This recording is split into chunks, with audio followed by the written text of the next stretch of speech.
Circle Rouge. Ah, yes. Melville. Now this, to me, is probably one of the, apart from Tarkovsky, probably my all-time great director, Jean-Pierre Melville.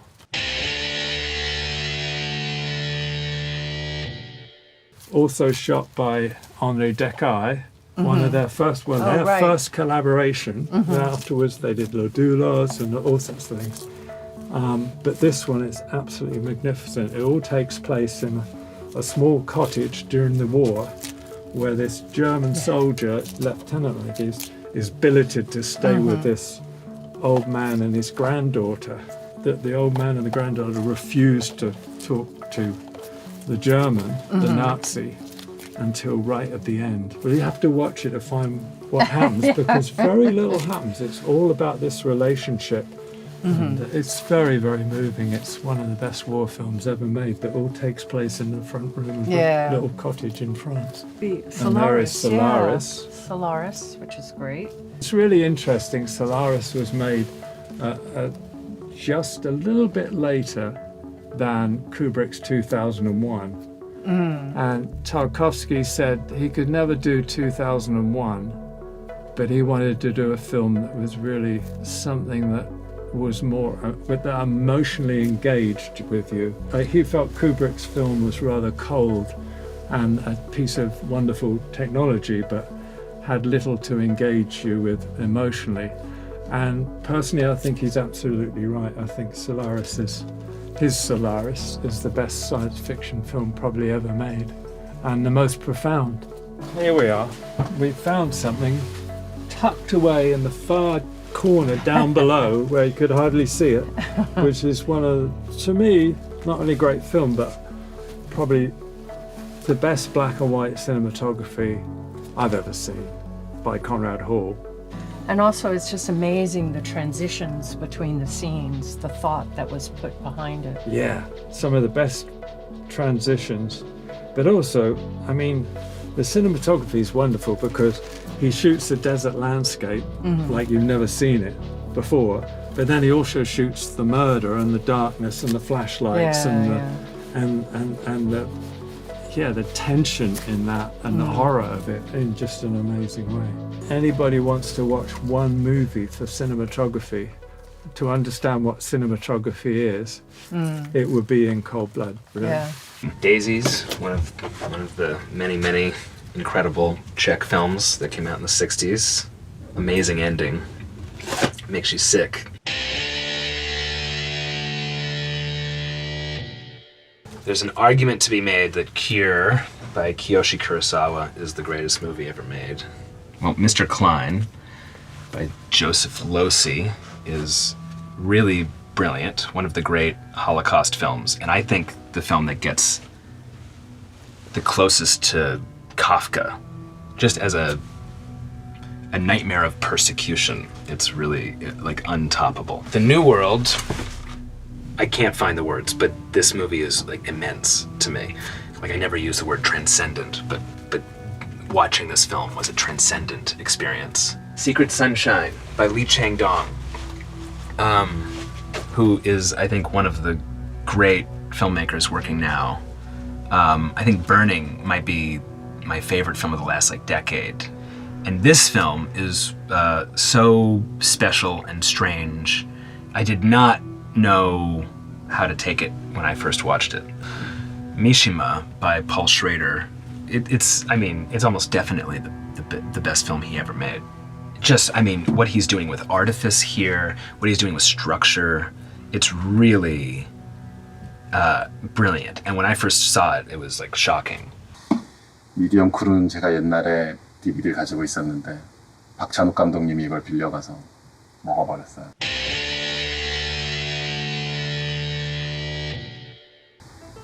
구로자와가 셰익스피어 원작 각색한 많은 영화 중에서도 저는 이 영화가 제일 좋습니다. 스로운 오브 블러드, 흑인 월페. 이건 어렸을 때 제가 한국의 TV에서 방송된 걸 보고 되게 감명 깊게 봤었는데, 제가 제일 좋아하는 앙리 조르즈 클루조의 명작인데 이건 이미 제가 갖고 있습니다. 데빌스 블랙본. 길레르모가 스페니쉬로 찍은 스페니쉬 랭귀지 영화 중에 저는 이게 가장 좋습니다. 하네미로도 아름답지만. When it comes to my influence, I have looked a lot on YouTube. As soon as I have a scene in one of my films, I always are checking out if there's a reference on YouTube.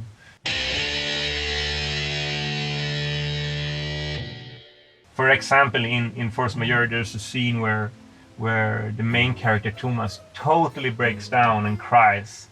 And then I went to YouTube and Googled "worst man cry ever," and I found a beautiful situation in a TV show where there's like this man that have held his sorrow back for so many years, and suddenly the sorrow comes bursting out of his body, and he can't control it. And so I can do some recommendation for YouTube clips also. So "worst man cry ever," "idiot Spanish bus driver almost kills students," "battle at Kruger," and finally, "taxi driver interview." I actually like this one a lot, Catherine Breillat, but I don't like this title that much, "Fat Girl." I actually like "Amazur," to my sister, that is the French title.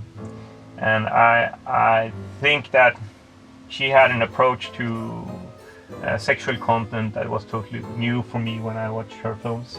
But this one I actually have, and actually this edition also, so I won't take this one. And this one I will take from my producer, Eric Hemmendorf. He said, you have to take Love Streams. I haven't seen it, but I love a lot of John Cassavetes films. No, but I can talk about Ingmar Bergman, actually. I can talk about him because I think that what he did when it comes to the Swedish film community, everybody talks about him like the demon director. Someone that is so in control and knows everything about the films that he is making. And maybe when you went to film school as a film student, you were a little bit afraid of exposing that you sometimes are not 100% sure what you're doing. And when I shot a short film that is called Autobiographical Scene number 6882, I made an experience that had been extremely important for me as a director. We were shooting this film on a bridge, a high bridge. There was only 3 shots, and we had 1 camera position each day during this shooting of the short film. And on the second day of shooting, I had big plans for the camera position. Or me and the crew had built a big tower, a large tower, high tower on the bridge. And on the top of the tower, there was like a jib arm in the air above the water. We have placed the camera, and it took like half day of building this construction to have the camera in that position.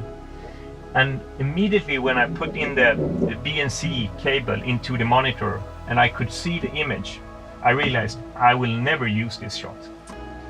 I ended up with a struggle. Should I now tell the film crew that I have made a wrong decision, or should I just like continuing and pretend like this is exactly how I want to do it? Because I could feel that the history of Ingmar Bergman, that you should be a demon director, you should know everything you are doing, was relying on my shoulders. And we went to go and eat lunch. And during that lunch, I had this inner conflict. Yeah, maybe I should tell the crew everything is right, and we're just continuing the shooting. And then I called them back 3 weeks later and say we have to reshoot it. After lunch, I actually gathered all the people in the crew and I said, okay, I'm sorry, I made a mistake. I made a wrong decision. We have to take down the tower, and I have to find the camera position myself. Like at that moment, I thought that, okay, there will be a mutiny. People will not trust me anymore. But instead, there was a very experienced sound designer that came up to me and he said, okay, now I really trust you. Because I think that's what filmmaking about. When you are a director and you are on set, you have a lot of pressure on yourself, and if you are leaving your own instrument, if you're looking at something and the image is something that it's not exactly how you want it, then you have to be very sensitive to your instrument, and you have to follow that instrument. And as soon as you are leaving your own instrument and you are just doing things to avoid struggle during the shooting, then you're also leaving the reason why you are a director. 안녕하세요. 영화 힐링 채널의 젊은달입니다. 어느새 벌써 2024년이 얼마 남지 않았습니다. 몇몇 분들은 아실지도 모르지만 제가 11월 한 달 동안은 동네 책방 반달서림에서 강연을 4주 진행했었는데요. 감사하게도 그때 들어주셨던 분들이 너무 즐겁게 들어주시고 또 긍정적인 피드백을 많이들 해주셔서 이건 더 많은 분들한테 들려드려도 되는 얘기구나 라며 용기를 얻어 오는 2024년 1월 서울에서도 강연을 진행하게 되었습니다.